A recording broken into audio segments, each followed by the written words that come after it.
एक माँ थी, उसका एक बेटा था। माँ बेटे बड़े गरीब थे। एक दिन माँ ने बेटे से कहा, बेटा, यहां से बहुत दूर तपोवन में एक दिगंबर मुनि पधारे हैं। वे बड़े सिद्ध पुरुष हैं और महाज्ञानी हैं। तुम उनके पास जाओ और पूछो कि हमारे ये दुख के दिन और कब तक चलेंगे, इसका अंत कब होगा। बेटा घर से चला। पुराने समय की बात है, यातायात की सुविधा नहीं थी। वह पद यात्रा पर था। चलते चलते सांझ हो गई। गांव में किसी के घर रात्रि विश्राम करने रुक गया। संपन्न परिवार था। सुबह उठकर वह आगे की यात्रा पर चलने लगा तो घर की सेठानी ने पूछा, बेटा कहाँ जाते हो। उसने अपनी यात्रा का कारण सेठानी को बताया तो सेठानी ने कहा, बेटा, एक बात मुनिराज से मेरी भी पूछाना की। मेरी यह इकलौती बेटी है, वह बोलती नहीं है, गूंगी है। वह कब तक बोलेगी तथा इसका विवाह किससे होगा। उसने कहा, ठीक है, और वह आगे बढ़ गया। रास्ते में उसने एक और पड़ाव डाला। अब की बार उसने एक संत की कुटिया में पड़ाव डाला था। विश्राम के पश्चात जब वह चलने लगा तो उस संत ने भी पूछा, कहाँ जा रहे हो। उसने संत श्री को भी अपनी यात्रा का कारण बताया।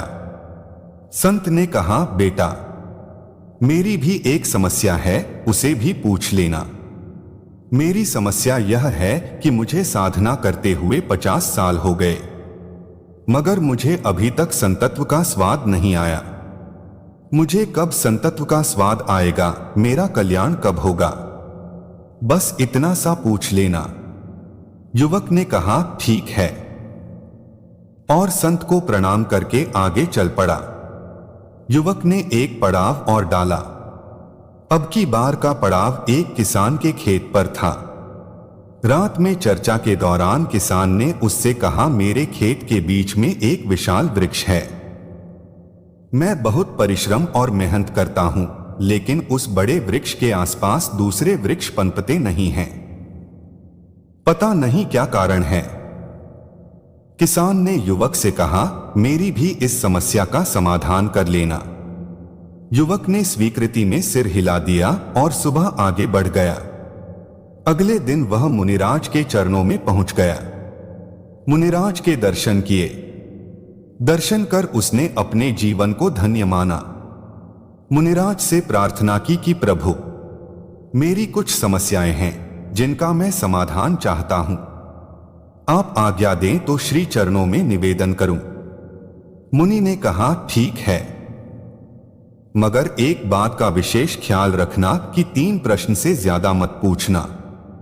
मैं तुम्हारे किन्हीं भी 3 प्रश्नों का ही समाधान दूंगा, इससे ज्यादा का नहीं। युवक तो बड़े धर्म संकट में फंस गया।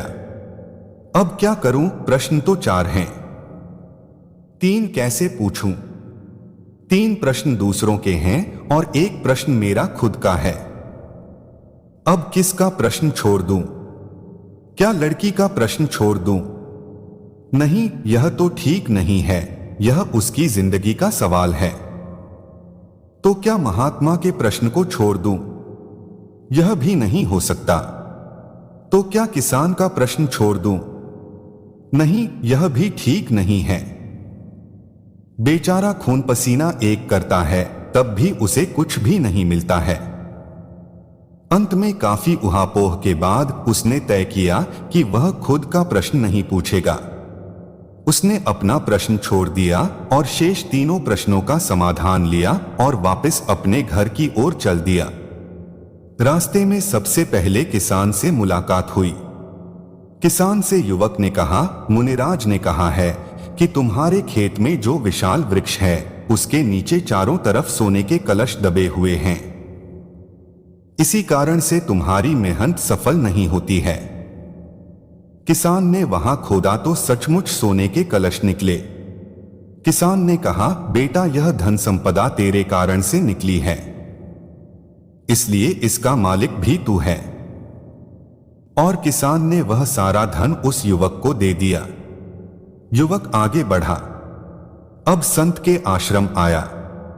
संत ने पूछा, मेरे प्रश्न का क्या समाधान बताया है? युवक ने कहा, स्वामी जी, माफ करना, मुनिराज ने कहा है कि आपने अपनी जटाओं में कोई कीमती मणि छुपा रखी है। जब तक आप उस मणि का मोह नहीं छोड़ेंगे तब तक आपका कल्याण नहीं होगा। साधु ने कहा, बेटा तू ठीक ही कहता है, सच में मैंने एक मणि अपनी जटाओं में छिपा रखी है और मुझे हर वक्त इसके खो जाने का, चोरी हो जाने का भय बना रहता है।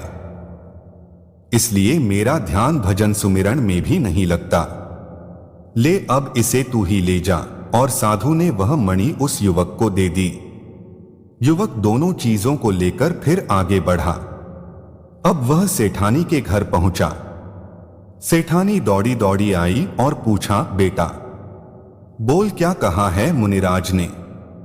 युवक ने कहा कि माँ जी, मुनि जी ने कहा है कि तुम्हारी बेटी जिसको देखकर ही बोल पड़ेगी वही इसका पति होगा। अभी सेठानी और युवक की बात चल ही रही थी कि वह लड़की अंदर से बाहर आई और उस युवक को देखते ही एकदम से बोल पड़ी। सेठानी ने कहा, बेटा आज से तू इसका पति हुआ। मुनिराज की वाणी सच हुई और उसने अपनी बेटी का विवाह उस युवक से कर दिया। अब वह युवक धन, मणि और कन्या को साथ लेकर अपने घर पहुंचा। मां ने पूछा, बेटा तू आ गया, क्या कहा है मुनिश्री ने? कब हमें इन दो खून से मुक्ति मिलेगी? बेटा ने कहा, मां मुक्ति मिलेगी नहीं, मुक्ति मिल गई। मुनिराज के दर्शन कर मैं धन्य हो गया। उनके तो दर्शन मात्र से ही जीवन के दुख, पीड़ाएं और दर्द खो जाते हैं। मां ने पूछा, तो क्या मुनिराज ने हमारी समस्याओं का समाधान कर दिया है? बेटे ने कहा, हाँ मां, मैंने तो अपनी समस्या उनसे पूछी ही नहीं और समाधान भी हो गया। मां ने पूछा, वो कैसे?